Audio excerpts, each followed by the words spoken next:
Бид бас эндээс ямар шийдвэр гарах вэ гэдэг нэлээд удаан хүлээлээ. Энэ бол онцгой чухал ач холбогдолтой шийдвэр л дээ. Зүгээр нэг хоёр хүний гишүүн байх хэсэг тухай асуудлыг шийдэж байгаа асуудлын логт биш. Ерөөсөө Монгол улс цаашдаа нийгмийн харилцаа хууль намаар зохицуулагдах юм уу? Эсвэл ингэж хүчээр олонхоор хууль хяналтын байгууллагын хамжлагтайгаар ингэж явах юм уу гэдгийг л харуулах ийм процесс байсан. Тэгээ бид нар бас эцсийн үр дүнгийн ямар шийдвэр гаргасан минь сонсохгүй та бүхэнтэй хамт нэлээд олон цаг хүлээлээ.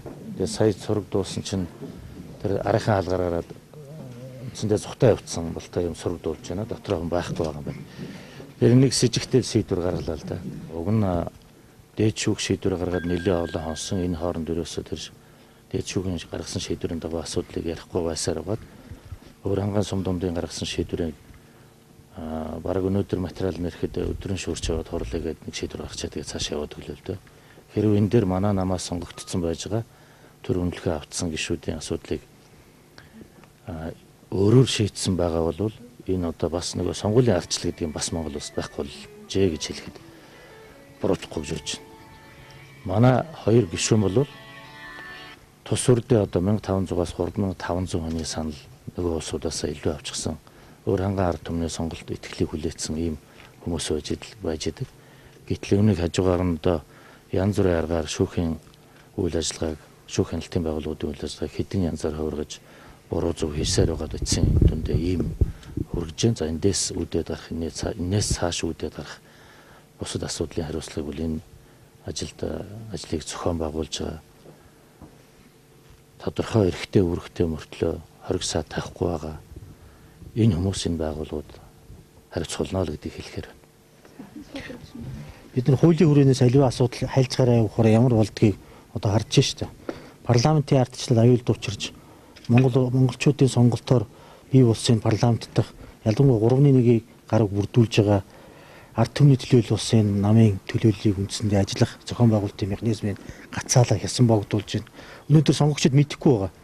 Монгол Ардын намын нийт дээр нийт дэвшиж сонгогдож одоо улсын хурл сонгогдсон үйл ажиллагаа явуулж байгаа гишүүд маань байнгын хороо далбаасаар хуваалагдаж орж чадахгүй байгаа. Энийг манай олон сонгогчид мэдэхгүй байгаа. Эдгээр чуулганы хуралдаан дээр байнгын хорооны хуралдаан дээр чад хатгаараа байр суурь хэлж байгаа боловч яг бодит байдал дээр бол байнгын хороонд аль биесны санал хураалтанд жишээл оролцох боломжгүй жишээ нь байгаа жишээтэй. Тэгэхээр ардчилсан Монгол улсад энэ 21-р зуунд бид ардчлалын тухай хамгийн их ярьсан. Энэ жил бол 12 онд бол маш их ярьсан. Гадна дотны улсуудыг авчирсан. Тэгээ ийм хамгийн гол парламент сая энх бол дарга маань хэлээ. Парламентын ардчлал Монголд одоо баяртай болж байна. Одоо бид сонгуулиа сайхан хийлээ гэж юм. Бид сонгуул хийж сурсан. Гэтэ сонгуулийн үр дүн энэ монголчуудын сонголтыг хүндэтгэн үздэг энэ соёлыг бас бид бас бий болгохын төлөө чармаа зүтгэсэн сонгуулийн шинжилэл гэсэн одоо чиглэж байсан. Тэгээ өнөөдөр албан ёсоор төр үнэлгээ одоо аваад сонгогдсон байсан. Сая төр хэллээ шүү дээ. 3500 сонгогчоор илүү байгаа одоо нэр дэвшээ сонгогдсон байгаа хүнийг өнөөдөр энэ тодорхой одоо хуулийн хяналтын байгууллагуудын дэмжлэгтэйгээр тодорхой байгууллагууд маань одоо хүчингү болгох, өөрчлөх ийм одоо байдал гаргаж явах шиг байна. Гэхдээ өнөөдөр албан ёсоор бид сонсоогүй зүгээр бидний ойлгож байгаагаар бол сая одоо хэрвээ манай одоо нэр дэвсэн сонгогдсон энэ хоёр сонгогдсон гишүүн шүү дээ. Энэ чинь бол тангараа өргөг болохоос биш сонгогдсон гишүүн гэж нэрлэгддэг. Энэ сонгогдсон улсын хурлын гишүүдийн маань одоо энэ өөр ангачуудын сонголтыг өөрчилж ингэж дүн гаргасан байгаа бол үнэхээр одоо хэлэх зүйл алга. Энд бол хууль ёсны тухай яриа байхгүй. Энэ хуулийн өрөөнөөс өөрөө гараа авчиж байгаа зүйл.